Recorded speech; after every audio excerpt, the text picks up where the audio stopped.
माता वैष्णो देवी। मान्यता के अनुसार भगवान राम द्वारा दिए गए एक वचन के पूरे होने का इंतजार कर रही हैं, जो उन्होंने लंका से लौटने के बाद देवी त्रिकुटा को दिया था। वचन और इंतजार। रामायण काल से जुड़ी एक कथा के अनुसार भगवान राम ने माता वैष्णो देवी, जो उस समय त्रिकुटा नाम से जानी जाती थी, को लंका से लौटने के बाद एक वचन दिया था। मान्यता है कि माता वैष्णो देवी आज भी उस वचन के पूरे होने का इंतजार कर रही हैं। अदृश्य रूप में। कहा जाता है कि माता वैष्णो देवी यहाँ अदृश्य रूप में उस वचन के पूरा होने का इंतजार कर रही हैं।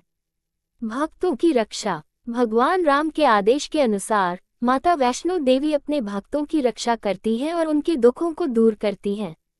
अन्य नाम। वैष्णो देवी को माता रानी, वैष्णवी, दुर्गा और शेरावाली माता जैसे नामों से भी जाना जाता है। अवतारी स्वरूप। मान्यता है कि वैष्णो देवी महाकाली, महालक्ष्मी और महासरस्वती का अवतार हैं। जन्म की कहानी। वैष्णो देवी के जन्म की कहानी भगवान विष्णु के वंश से जुड़ी है और उन्हें दक्षिणी भारत में रत्नाकर परिवार में जन्मा हुआ माना जाता है। कल्कि अवतार की पत्नी। कुछ मान्यताओं के अनुसार माता वैष्णो देवी भगवान विष्णु के कल्कि अवतार की भावी पत्नी हैं।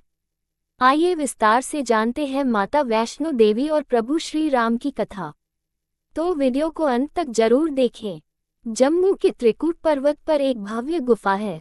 इस गुफा में प्राकृतिक रूप से 3 पिंडी बनी हुई। ये पिंडी देवी सरस्वती, लक्ष्मी और काली की है। भक्तों को इन्हीं पिंडियों के दर्शन होते हैं, लेकिन माता वैष्णो की यहाँ कोई पिंडी नहीं है। माता वैष्णो यहाँ अदृश्य रूप में मौजूद है, फिर भी यह स्थान वैष्णो देवी तीर्थ कहलाता है। इसका कारण यह है कि माता यहाँ अदृश्य रूप में उस वचन के पूरा होने का इंतजार कर रही है जो भगवान श्री राम ने लंका से लौटते समय देवी त्रिकुटा को दिया था। इस संदर्भ में कथा है कि धर्म की रक्षा के लिए भगवान विष्णु के अंश से एक कन्या का जन्म दक्षिण भारत में रामेश्वरम तट पर पंडित रत्नाकर के घर हुआ था। 9 वर्ष की उम्र में जब इन्हें पता चला कि भगवान विष्णु ने राम के रूप में अवतार लिया, तब देवी त्रिकुटा ने राम को पति रूप में पाने के लिए तपस्या शुरू कर दी। सीता हरण के बाद भगवान राम जब सीता को ढूंढते हुए रामेश्वरम तट पर पहुंचे, यहाँ राम और त्रिकुटा की पहली मुलाकात हुई। देवी त्रिकुटा ने राम को पति रूप में प्राप्त करने की इच्छा प्रकट की। भगवान राम ने देवी त्रिकुटा से कहा कि मैंने इस अवतार में एक पत्नी व्रत रहने का वचन लिया है। मेरा विवाह सीता से हो चुका है, इसलिए मैं आपसे विवाह नहीं कर सकता है। देवी त्रिकुटा ने जब बहुत अनुनय विनय किया, तब श्री राम ने कहा कि लंका से लौटते समय मैं आपके पास आऊंगा, अगर आप मुझे पहचान लेंगी तो मैं आपसे विवाह कर लूंगा। श्री राम ने अपने वचन का पालन किया और लंका से लौटते समय देवी त्रिकुटा के पास आए, लेकिन भगवान राम की माया के कारण देवी त्रिकुटा उन्हें पहचान नहीं सकी। त्रिकुटा के दुख को दूर करने के लिए श्री राम ने कहा कि देवी, आप त्रिकूट पर्वत पर एक दिव्य गुफा है, उस गुफा में तीनों महाशक्तियां महासरस्वती, महालक्ष्मी और महाकाली पिंडी रूप में विराजमान हैं। आप उसी गुफा में जाकर मेरी प्रतीक्षा कीजिए। कलयुग में जब मेरा अवतार होगा तब मैं आकर आपसे विवाह करूंगा। तब तक महावीर हनुमान आपकी सेवा में रहेंगे और धर्म की रक्षा में आपकी सहायता करेंगे। धर्म का पालन करने वाले भक्तों की आप मनोकामना पूरी कीजिए। भगवान राम के आदेश के अनुसार आज भी वैष्णो माता उनकी प्रतीक्षा कर रही हैं और अपने दरबार में आने वाले भक्त के दुख दूर कर उनकी झोली भर रही हैं। आइए जानते हैं माता वैष्णो देवी और भैरवनाथ की कथा। हिंदू महाकाव्य के अनुसार माँ वैष्णो देवी ने भारत के दक्षिण में रत्नाकर सागर के घर जन्म लिया। उनके लौकिक माता पिता लंबे समय तक निसंतान थे। दैवी बालिका के जन्म से एक रात पहले रत्नाकर ने वचन लिया कि बालिका जो भी चाहे वे उसकी इच्छा के रास्ते में कभी नहीं आएंगे। माँ वैष्णो देवी को बचपन में त्रिकुटा नाम से बुलाया जाता था। बाद में भगवान विष्णु के वंश से जन्म लेने के कारण वे वैष्णवी कहलाईं। जब त्रिकुटा 9 साल की थी, तब उन्होंने अपने पिता से समुद्र के किनारे पर तपस्या करने की अनुमति चाही। त्रिकुटा ने राम के रूप में भगवान विष्णु से प्रार्थना की। सीता की खोज करते समय श्री राम अपनी सेना के साथ समुद्र के किनारे पहुंचे। उनकी दृष्टि गहरे ध्यान में लीन इस दिव्य बालिका पर पड़ी। त्रिकुटा ने श्री राम से कहा कि उसने उन्हें अपने पति के रूप में स्वीकार किया है। श्री राम ने उसे बताया कि उन्होंने इस अवतार में केवल सीता के प्रति निष्ठावान रहने का वचन लिया है, लेकिन भगवान ने उसे आश्वासन दिया कि कलियुग में वे कल्कि के रूप में प्रकट होंगे और उससे विवाह करेंगे। इस बीच श्री राम ने त्रिकुटा से उत्तर भारत में स्थित मानिक पहाड़ियों की त्रिकुटा श्रृंखला में अवस्थित गुफा में ध्यान में लीन रहने के लिए कहा।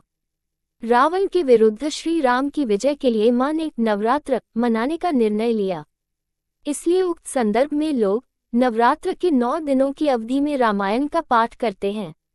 श्री राम ने वचन दिया था कि समस्त संसार द्वारा मां वैष्णो देवी की स्तुति गाई जाएगी।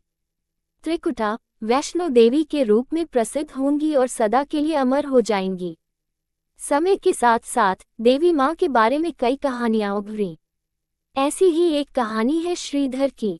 श्रीधर मां वैष्णो देवी का प्रबल भक्त थे। वे वर्तमान कटरा कस्बे से 2 किमी की दूरी पर स्थित हंसली गांव में रहता थे। एक बार मां ने एक मोहक युवा लड़की के रूप में उनको दर्शन दिए।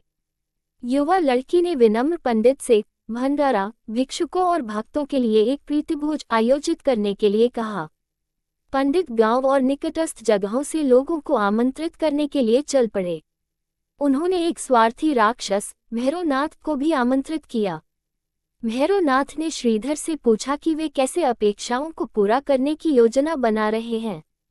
उसने श्रीधर को विफलता की स्थिति में बुरे परिणामों का स्मरण कराया।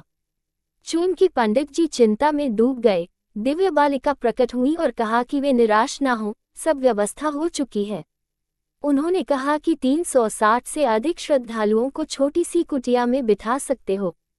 उनके कहे अनुसार ही भंडारा में अतिरिक्त भोजन और बैठने की व्यवस्था के साथ निर्विघ्न आयोजन संपन्न हुआ। भैरवनाथ ने स्वीकार किया कि बालिका में अलौकिक शक्तियां थीं और आगे और परीक्षा लेने का निर्णय लिया। उसने त्रिकुटा पहाड़ियों तक उस दिव्य बालिका का पीछा किया।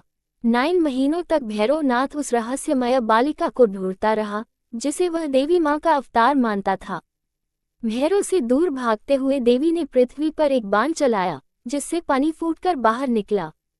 यही नदी बाणगंगा के रूप में जानी जाती है।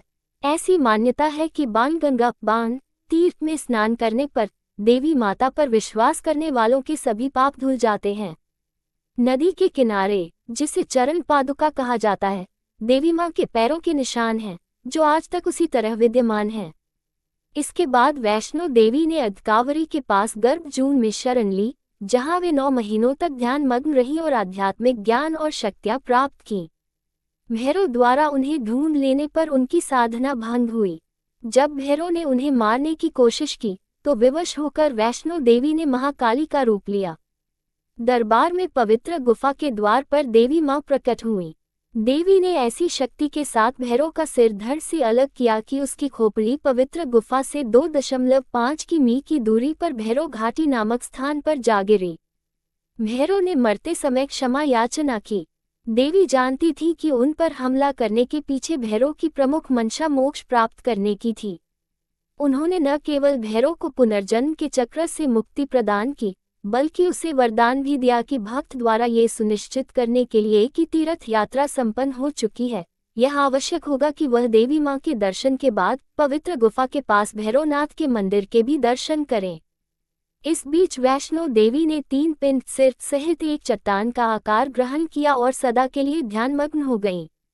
इस बीच पंडित श्रीधर अधीर हो गए। वे त्रिकुटा पर्वत की ओर उसी रास्ते आगे बढ़े जो उन्होंने सपने में देखा था। अंततः वे गुफा के द्वार पर पहुंचे। उन्होंने कई विधियों से पिंडों की पूजा को अपनी दिनचर्या बना ली। देवी उनकी पूजा से प्रसन्न हुई। वे उनके सामने प्रकट हुई और उन्हें आशीर्वाद दिया। तब से श्रीधर और उनके वंशज देवी मां वैष्णो देवी की पूजा करते आ रहे हैं। ऐसी मान्यता है कि जो साधक नवरात्रि के 9 दिनों में सच्ची श्रद्धा से सभी पूजन नियमों का पालन करते हैं, उन्हें माता रानी की सदैव के लिए कृपा मिलती है। अगर आपको यह वीडियो अच्छी लगी हो तो इसे लाइक करें और अपने दोस्तों के साथ ज़्यादा से ज़्यादा शेयर करें।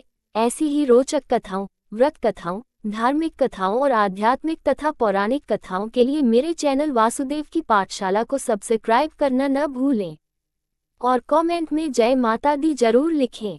धन्यवाद।